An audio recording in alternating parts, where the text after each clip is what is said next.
Want to update your display name on Twitter or X? It's a breeze and I'll walk you through it step by step.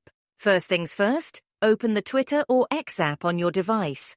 Ensure that you're logged into your account. Next, locate your profile picture. It's usually situated in the top left or right corner of the screen. Tap on it to reveal a menu. Select Profile from the menu to navigate to your profile page. Now, on your profile page, you'll spot your current display name at the top. Tap on the Edit Profile button.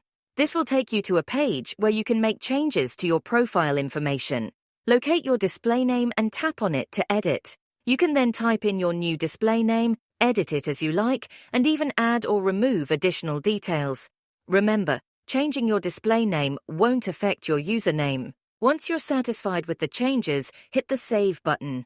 You might need to go through a simple verification process to confirm the changes. Once that's done, your new display name will be updated. And there you have it.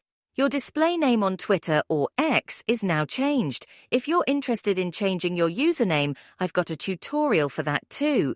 Thanks for tuning in. If you found this helpful, don't forget to subscribe for more handy tips and tutorials. See you in the next one.